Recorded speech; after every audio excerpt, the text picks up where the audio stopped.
Estamos de regreso en Al Pan Pan aquí por el Mostrador Podcast y tal como se los decía, vamos de inmediato a conversar con Bárbara Figueroa, secretaria general del Partido Comunista. Hay hartas cosas que comentar, que conversar, que tratar de entender. Bárbara, ¿qué tal? ¿Cómo está? Muy buenos días. Bienvenida al Mostrador Podcast. Hola, muy buenos días, Alejandro. Muchas gracias por la invitación. Oiga, semanas que se nos vienen, pese a que esta semana es corta, pero con harta intensidad. La semana pasada hubo este primer debate televisivo, digamos, que creo yo tiene la importancia de que es en televisión abierta y eso permite a más gente tener acceso a lo que señalan los candidatos. Entiendo que tuvo una muy buena audiencia.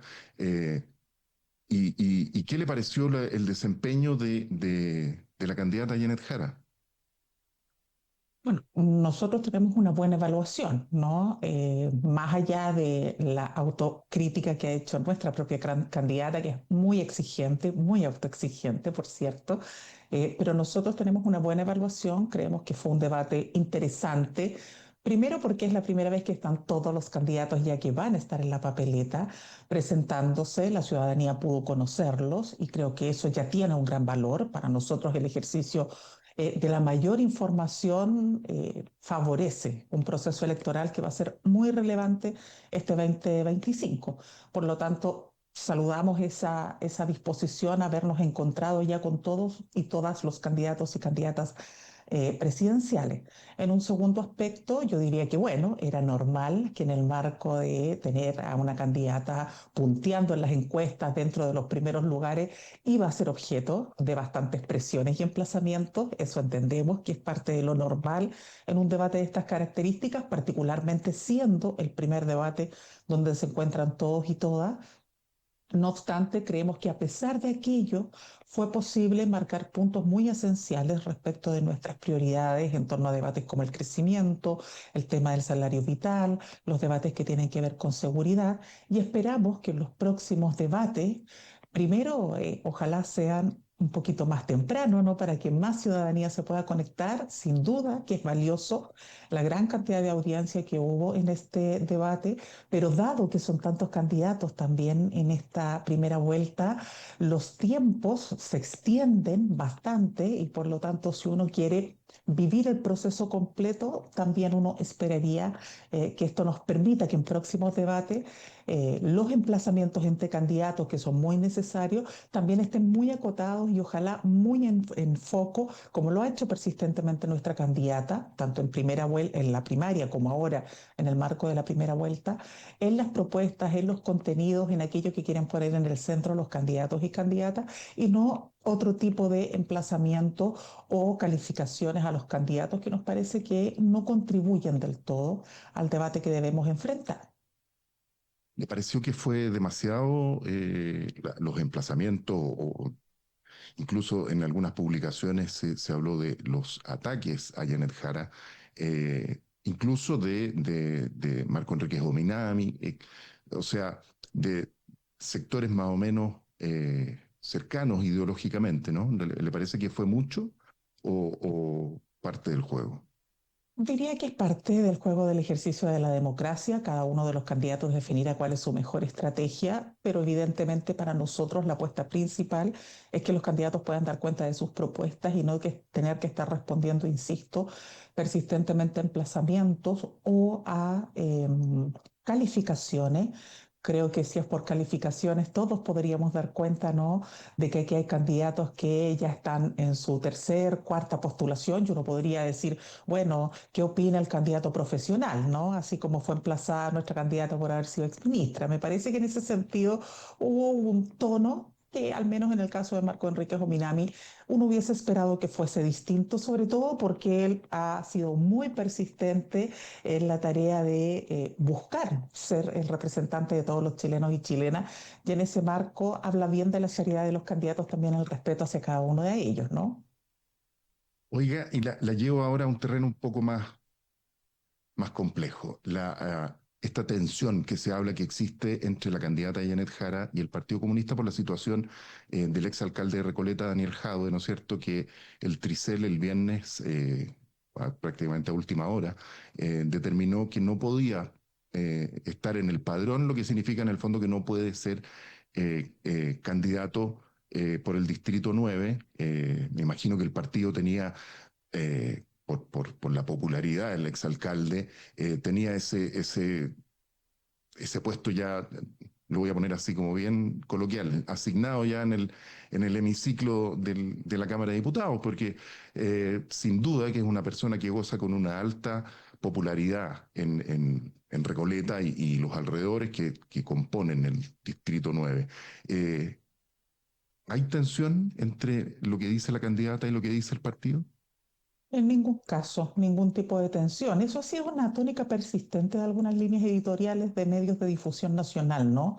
Tratar persistentemente de dar cuenta de tensiones, de polémica entre la opinión del partido y la definición o las opiniones que la candidata puede tener, que por lo demás han sido públicas, ha hecho sus planteamientos de manera persistente, y en esto no hay ningún tipo de tensión. Acá estamos hablando de una candidata que representa a la izquierda, a la centroizquierda y al centro.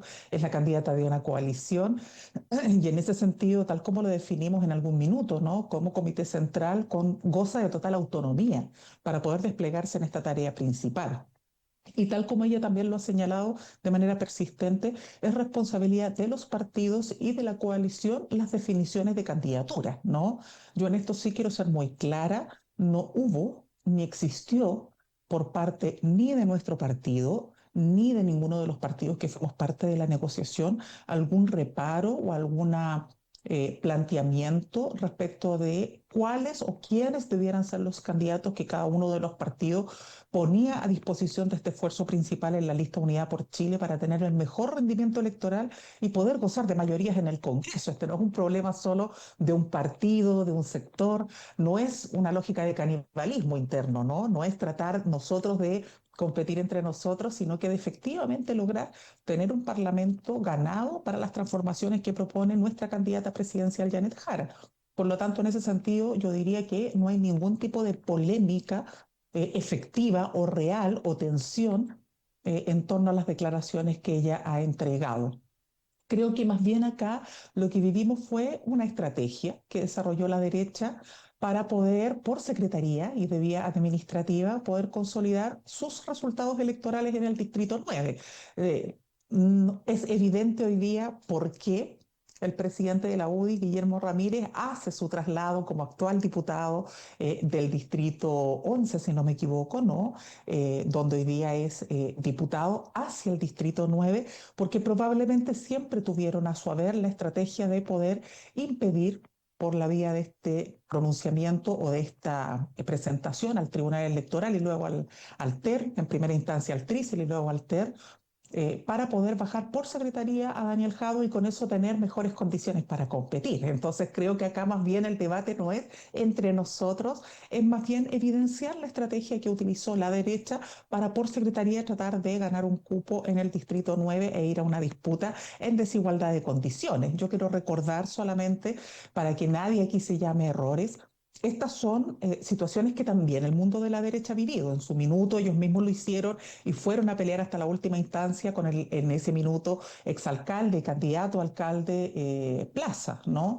Y lo hicieron precisamente bajo el mismo argumento que hoy día nos cuestionan a nosotros, la presunción de inocencia, el derecho que tienen la ciudadanía a poder elegir a sus representantes populares sin ningún otro elemento administrativo o judicial que les impida a la ciudadanía ser soberanos a la hora de la votación y por lo tanto para nosotros más bien el foco está puesto ahí. Hoy día quien respira con tranquilidad es el presidente de la UDI que por la vía administrativa y con una estrategia que desarrolló la derecha han buscado afectar la posibilidad de que la coalición, insisto en esto, ¿no? No solamente nosotros como partido, podría haber sido otro candidato, pueda competir en igualdad de condiciones con ellos y nosotros consideramos que eso es lamentable porque no es la conducta que han tenido persistentemente en otras oportunidades. Ellos mismos han ido a reclamar el mismo derecho que hoy día le niegan a Daniel para sus candidatos en el Tribunal Electoral.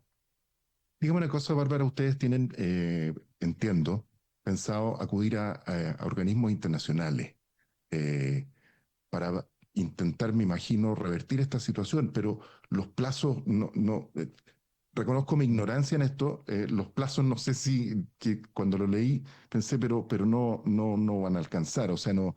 no, ¿cómo se resuelve una cosa así ante un organismo internacional?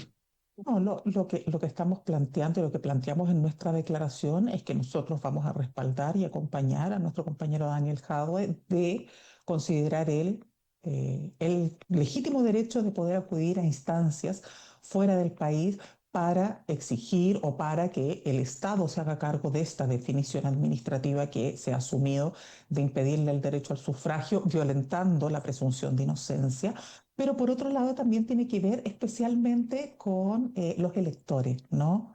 Con el derecho que tiene el elector de poder decidir quién va a ser su representante y que no haya ningún otro tipo de instancia que impida esa voluntad y ese derecho soberano. Por lo tanto, no es un proceso que evidentemente pretenda incidir en el marco de lo que ya resta de este proceso electoral, pero sí poner el punto respecto de, como decía, el respeto a la soberanía popular y el derecho de los electores de poder elegir bajo su información y en su criterio quién debiera ser su representante, en este caso en el Parlamento como diputado o diputada de su distrito.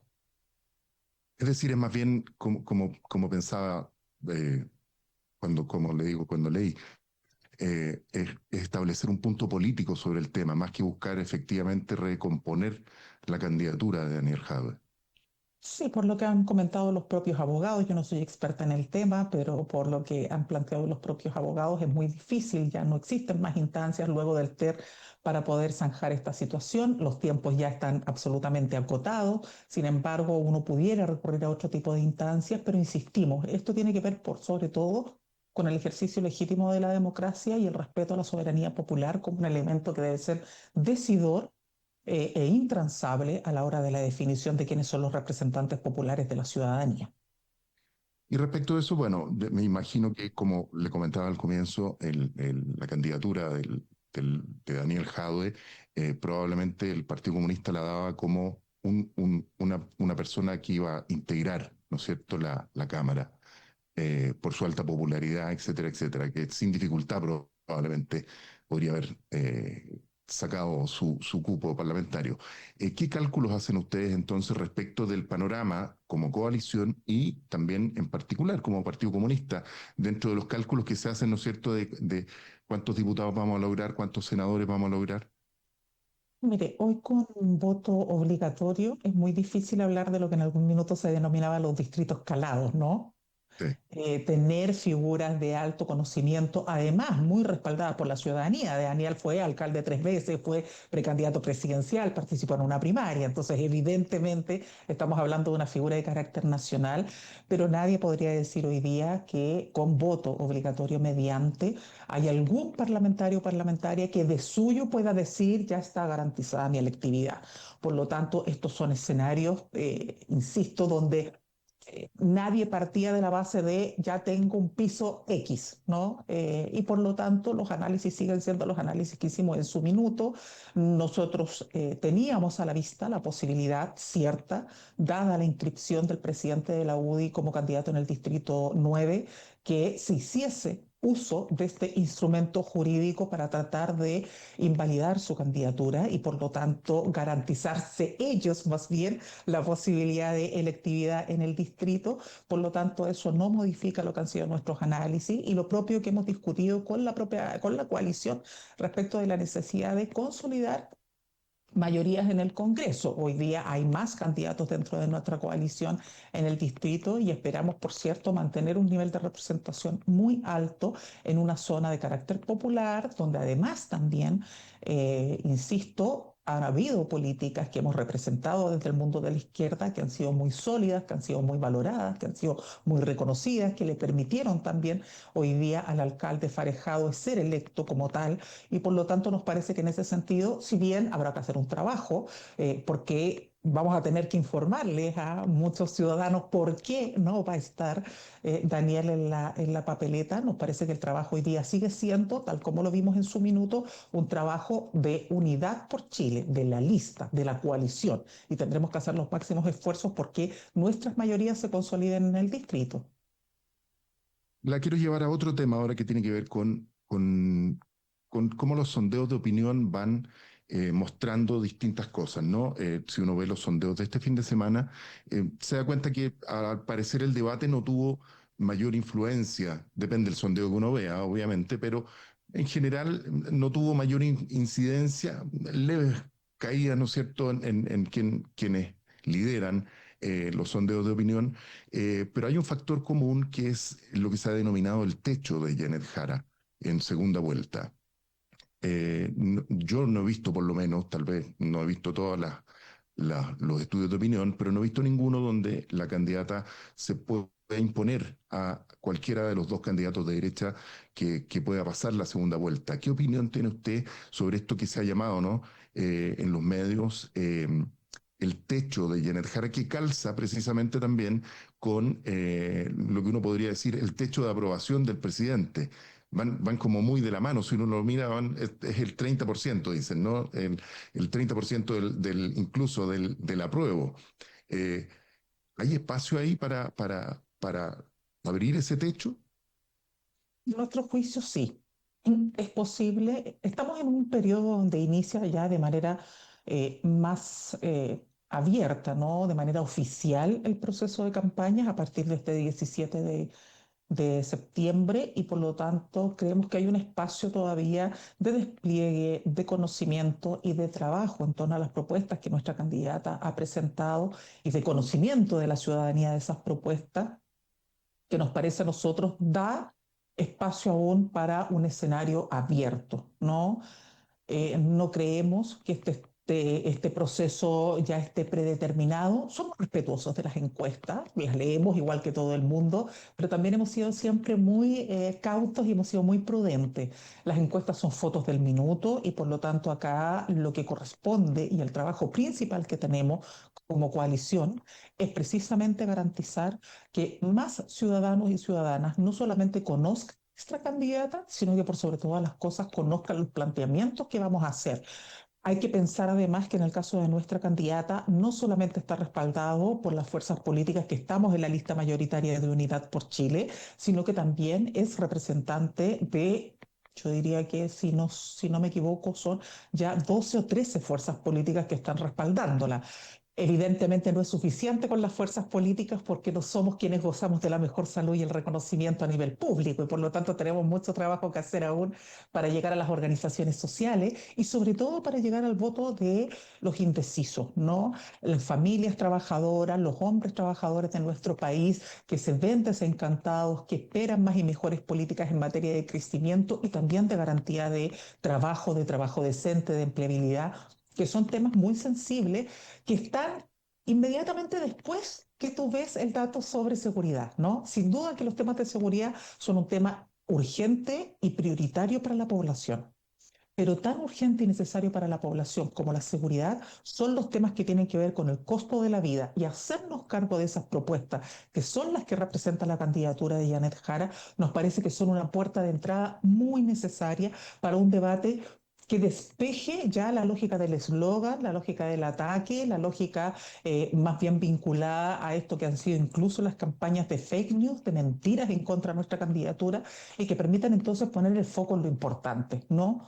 ¿Cómo pretendemos no solo generar seguridad en los espacios públicos, la garantía de hacernos cargo del desafío del crimen organizado y de los fenómenos que estamos viviendo hoy, hacernos cargo del desafío en torno a los carteles y la lógica, ¿no?, del narco que coopta los territorios y los espacios y los disputa, sino que también de qué manera nos hacemos cargo de políticas sociales que permitan más por la vía de mayor y mejor crecimiento y que ese crecimiento efectivamente llegue a todas las familias trabajadoras. Para eso necesitamos Estado fuerte, es decir, no una reducción, sino que más bien consolidación de la gestión del Estado en todo lo que significa áreas como educación, como salud, como vivienda, como la propia seguridad, entre otros. Y por otro lado, necesitamos también políticas muy vinculadas a la alianza público-privada que permita más y mejor inversión en infraestructura, volver a revivir o revitalizar sectores como la construcción y a partir de eso darle esperanza de encontrar puestos de trabajo y trabajo decente a los trabajadores y trabajadoras, muchos de ellos soporte de sus familias y que por lo tanto demandan y exigen respuestas en ese sentido, ¿no? Los datos incluso del último informe del Banco Central, si bien han tenido algo de polémica en torno a los efectos de las políticas públicas, da cuenta de que las políticas que se construyen en los estados no son neutras. Y uno tiene que también hacer apuestas, ¿no? Hoy tenemos una inflación controlada, hoy tenemos niveles de inversión y de crecimiento que comienzan a ver frutos verdes, como se dijo en algún minuto, ¿no? Donde ya se proyecta un crecimiento sobre el 2 puntos del PIB. Entonces, creo que en esa línea hay espacio todavía para que en una buena formulación, muy pedagógica, muy clara, sin mentiras, sin vender humo, sin tratar de engrupirnos a la gente, sino que con mucha claridad y certeza, ir a dar cuenta de cuáles son nuestros planteamientos y con eso también hacer una movilización de ese voto probablemente indeciso que hoy día está obligado a votar y que por lo tanto está esperando de quienes lo vayan a representar respuestas claras y precisas en estas materias. Bárbara, usted mencionó el informe del Banco Central y la controversia que se generó ahí, ¿no es cierto?, por esta, entre comillas, culpabilidad hacia las políticas que tienen que ver con el aumento del salario mínimo, las 40 horas, etcétera, etcétera, que yo creo que a lo mejor la discusión se planteó en blanco y negro, porque políticas como las 40 horas, por ejemplo, tengo una opinión personal, ni siquiera del medio, sino una opinión personal, políticas como las 40 horas evidentemente son positivas, probablemente siempre van a generar algún tipo de shock. Pero esto como la candidata Janet Jara fue ministra del Trabajo, obviamente ha servido de munición eh, para cuestionar su labor en el Ministerio del Trabajo. Usted fue presidenta de la CUT, usted sabe cómo funcionan los temas laborales. ¿Cuál es su visión respecto de eso, de esta controversia? ¿Se manejó blanco y negro o debió haberse eh, contado los matices que hay entre medio, creo yo? Porque a mí en toda esta discusión pública me falta muchas veces cuáles son los matices. Está bien, a lo mejor sí tiene una incidencia, pero también probablemente tiene cosas positivas, no solo cosas negativas, ¿no? Así es, uno si escuchaba, un expresidente, si no me equivoco, fue expresidente del Banco Central, ¿no? De Gregorio, y si no fue, fue parte del directorio, recuerdo. Él mismo señalaba, él mismo decía, ¿no? Decía, mire, esto no es blanco y negro, ¿no? Es evidente que este día se está utilizando como una estrategia por parte de algunos sectores, particularmente de la derecha política de este país, Chile Vamos, y en el caso del candidato del Partido Republicano, para adosarle, ¿no?, a estas buenas políticas públicas el costo del crecimiento, cuando en realidad lo cierto es que el propio informe del Banco Central incorpora una serie de documentos anexos donde se hace cargo del desafío del contexto internacional, entre otros. De hecho, da cuenta de que hay posibilidades de crecer más allá de lo que se había proyectado. Por lo tanto, en materia de crecimiento, efectivamente lo que se está haciendo es una lectura sesgada del informe que ha presentado el Banco Central. Y en materia de empleabilidad, si bien se reconoce que puede haber un efecto en torno a las últimas políticas desarrolladas de aumento del salario mínimo y de las 40 horas, lo cierto es que tampoco el informe es tajante y taxativo. No es que diga, mire, la crisis de empleabilidad o el desempleo que vivimos hoy día es única y exclusivamente por las políticas que se han desarrollado en los últimos años, porque los propios informes del Banco Central, no solamente este último, sino que los que vienen hace por lo menos ya los últimos 10 años, han dado cuenta de manera persistente de que tenemos un problema estructural en materia de empleabilidad. Es decir, no vamos a resolver esto solo acotando las políticas públicas o disminuyendo la cantidad de derechos de los trabajadores y de las trabajadoras. Acá lo que necesitamos es hacernos cargo de medidas mucho más estructurales que ya tienen que ver con el sistema o el modelo de desarrollo que tiene nuestro país y por lo tanto creo que efectivamente esos matices que están identificados y señalados en el informe, incluso en torno a temas tan gravitantes, porque uno podría decir, bueno, mayor aumento del salario mínimo, esto debería también despegar la inflación. Si bien hay una voz de alerta dentro del informe respecto de aquello, se hace un reconocimiento de que hay una inflación controlada en 4%. Entonces, lo cierto es que pretender adosarle a la política de reducción de la jornada laboral a 40 horas, que por lo demás todavía no se hace plenamente efectiva porque ha sido gradual, o adosarle al aumento del salario mínimo, la crisis estructural o el cuadro más estructural de desempleo que vive en nuestro país ya hace más de una década, parece del todo irresponsable, y en eso uno no puede sino compartir también la opinión que ha entregado nuestro ministro de Economía, ¿no? El nuevo ministro de Economía, Álvaro García, respecto de esta materia. Entonces es importante que en el marco de estos debates que tienen que ver con política de Estado, y es el llamado que hacemos nosotros, se hagan pronunciamientos y planteamientos que no sean, primero, sesgados, y segundo, que no sean con la única intencionalidad de afectar una candidatura presidencial, porque si ese es el foco con el cual vamos a estar haciendo lectura de los informes de organismos autónomos como el Banco Central, entonces lo que hacemos finalmente es dar cuenta de que nuestra preocupación no son las familias trabajadoras.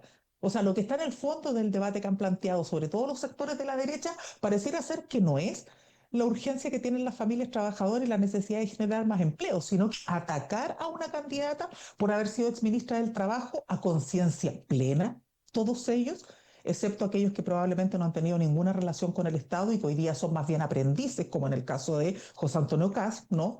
Que es una apuesta al vacío, porque es una persona que, siendo parlamentario, no demostró ninguna atención preferente por estas materias, ni ningún proyecto de ley relevante en torno a materias de crecimiento y de empleo, y que por lo tanto hoy día quieren, ¿no? Jugar a ser presidente sobre la base de la crítica a otros candidatos, sin dar a conocer el fondo de sus propuestas y cómo quieren llevarlas a cabo, o haciendo una lectura antojadiza e interesada solo con el objeto de atacar a otros candidatos de informes tan relevantes como el del Banco Central. Entonces, en ese marco, nosotros creemos más bien hay que tomarse esto muy en serio. Por eso, parte de las propuestas que hacemos nosotros tienen que ver con planes de integración en materia de capacitación, que tienen que ver con materias de reconversión, porque fenómenos como la inteligencia artificial y otros efectivamente tienen y van a tener un impacto en el mundo del trabajo, lo que ha significado el teletrabajo, lo que significa nuevas formas de empleabilidad que son, entre comillas, espacios grises, ¿no? Como todo el mundo del delivery, son cuestiones sobre las cuales tenemos que poner acento. Yo no esperaría que sobre esas materias estemos hablando cuando creemos o decimos realmente estar preocupados por generar más empleo en el país, porque de otra forma es imposible. No vamos a generar más empleo solo por decir estamos de acuerdo con el informe del Banco Central. Tenemos que ver qué medidas efectivas se van a tomar. Y para eso necesitamos un Estado fuerte, necesitamos un Estado con recursos, que pueda hacer apoyos, que pueda hacer apalancamiento, que pueda hacer alianzas público-privadas, que pueda generar incentivos hacia las pymes. Es decir, necesitamos más recursos, no menos, para hacernos cargo de este desafío. Y por lo tanto, en ese sentido, pareciera ser inconsistente la alta preocupación que han planteado candidatos como José Antonio Caz sobre materias de empleabilidad con su política de reducción de 6.000 millones de dólares en 18 meses del presupuesto del país. Tú no dices, bueno, esto entonces pareciera ser que no dialoga, y la excesiva flexibilidad con la que quiere leer el mercado del trabajo pareciera que no dan cuenta de respuestas efectivas para hacernos cargo del desafío que tenemos, que es generar más empleo. Necesitamos dinamizar la economía, eso es real, en eso no hay asomo de duda, pero también tenemos que mirar muy bien a quienes queremos ir a garantizarle puestos de trabajo. Hoy día hay un mundo, un espacio invisible entre hombres con poca calificación laboral, que son los que están siendo muy golpeados con estas situaciones, ¿no? Y por lo tanto, para ellos el problema efectivamente no es solo de generación de empleo, es dónde ese empleo se puede generar en las mejores condiciones, ¿no? Y ahí, evidentemente que, insisto, políticas que tienen que ver con alianzas público-privadas para que se puedan generar más y mejores proyectos de infraestructura, dinamizar sectores como la construcción, garantizar políticas de capacitación integrales, ¿no? De tal manera que el CENSE no tenga una política por un lado, Chile Valora tenga otra política por otro lado, la educación técnica profesional una política por otro lado, sino que tengan una integración todas estas áreas, permite avisorar que nos estamos haciendo cargo de manera mucho más concienzuda, ¿no? De manera mucho más concreta del desafío que tienen las familias trabajadoras de nuestro país, que es el foco que nosotros tenemos. Oiga, y se me fue el tiempo, así que le pido una respuesta bien cortita. Y la crítica del presidente al informe del Banco Central, ¿cómo la leen ustedes? Pues muy criticado, porque incluso se habló de que había sectores que no creían tanto en la autonomía del Banco Central. Yo creo que ahí se trató de exacerbar algo que es absolutamente legítimo. El presidente ha señalado que hay una discrepancia. Probablemente uno no hubiese utilizado ese concepto, ¿no? Nuestra candidata no hubiese hablado de una discrepancia con un órgano autónomo y con un informe que ha presentado el Banco Central, pero lo cierto y para nosotros lo relevante acá es cómo nos hacemos cargo de lo que este informe nos señala, con sus luces y sombras, con las oportunidades que existen y también con los desafíos pendientes y sobre esa base seguir trabajando. Ese uno podría decir que es el elemento esencial y sin hacer estas lecturas, tal como tú decías, Alejandro, de blanco y negro, porque no son así las lecturas que uno puede hacer del propio informe que ha presentado el Banco Central. Muy bien, Bárbara Figueroa, muchas gracias por estar esta mañana con nosotros aquí en Alpampan del Mostrador Podcast. Muchas gracias, Alejandro, por el tiempo que nos han dado. Un abrazo. Un abrazo, que tenga buena semana. Y yo los quiero invitar porque ahorrar cotidianamente se puede y de forma organizada, rápida y online con Ahorrando, la nueva funcionalidad de tu app Copeuch, en donde puedes programar ahorros de manera fácil y entretenida, eligiendo tus propias reglas y metas. Haz que el ahorro sea parte de tu vida con Ahorrando de Copeuch. Más información en copeuch.cl. Y la Universidad Diego Portales ha dedicado 42 años a formar líderes en el país.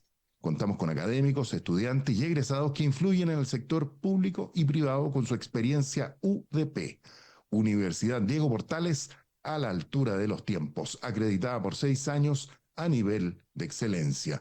Y te invitamos a suscribirte, por supuesto, a nuestro canal de YouTube, El Mostrador Podcast, donde podrás encontrar todo el contenido del Mostrador, como Clic AM, Al Pan Pan, por supuesto, Punto por Punto con Paulina de Allende Salazar y Corea del Centro con Iván Weissman, Fran Castillo y Rodrigo Castillo. Y muchas cosas más, por supuesto. Recuerda suscribirte en YouTube, @El Mostrador Podcast. Y ya viene Fran Castillo con Empieza por acá, el análisis con el que partimos la semana junto a Marco Moreno y Cristian Leporati. Por mi parte me despido. Muchas gracias, que estén muy bien y hasta una próxima ocasión. Chao, chao.